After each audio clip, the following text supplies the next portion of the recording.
Hello, so we're back at this front garden bed. So last I had done some weeding in there and cutting back some of the creeping phlox, deadheading some of these roses. What I'm going to do today is I'm going to add some compost. So because this bed is basically a very small bed that was built into the driveway, it is kind of like almost like a container in a sense, because it has no access to the actual ground or the soil underneath. It is kind of built in, and I'm guessing a lot of the nutrients have been depleted from the soil there.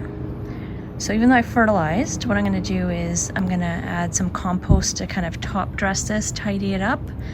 And you can see this is my Rose of Sharon, or purple pillar hibiscus, and it's very light green. I don't know if that's normal or not, but I think it would benefit from some nutritious compost. And today is a very warm day. It's 27 degrees.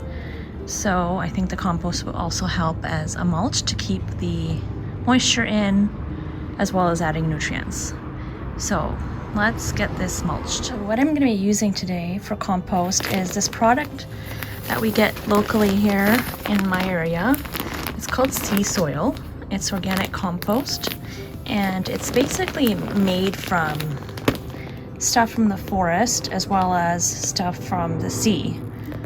So fish waste byproduct and forest fines. So that is great because that is organic and feeds your soil, and it's something that would probably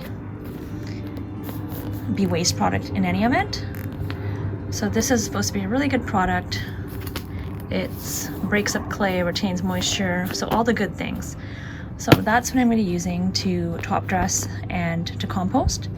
And I also have this alyssum, which I've got to get in the ground. Today is a very warm day, 27 degrees Celsius. So what I'm going to do is I'm going to dot that alyssum throughout the front as well. That was my plan, to just give it a little bit more pop of color now that the daffodils have died down. So yes, I'm debating doing alyssum. I also have some of the pink cashmere verbena, so I might do that. So brighten it up, add some pop of color to it. Okay, so change of plans. I have some dahlias I've got to get into the ground. So I've decided to put one here and one here. I believe this one is a Shiloh Noel. Can't remember what the other one is. No matter how often I think I'm going to remember, but I didn't. So I'm not sure what color that one will be, but I think this is a perfect spot for dahlias because they can get tall.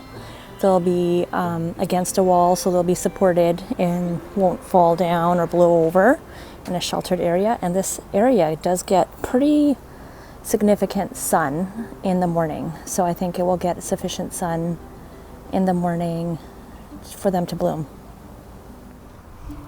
Just wanted to show this guy. This is a precursor to a ladybug, which eats aphids. So very happy to see this guy in the garden on my dwarf birch tree. Seen a couple in this tree.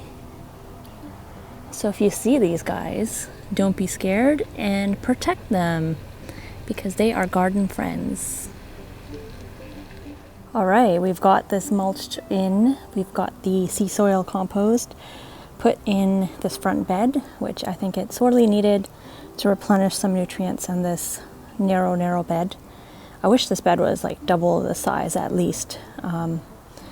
These are kind of my mom's roses here that she's put in, so I'm glad that they're gonna get fed. And I also popped in some sweet alyssum along the front, just to kind of fill in some of those gaps, as well as 2 dahlias, which hopefully will do well in this spot.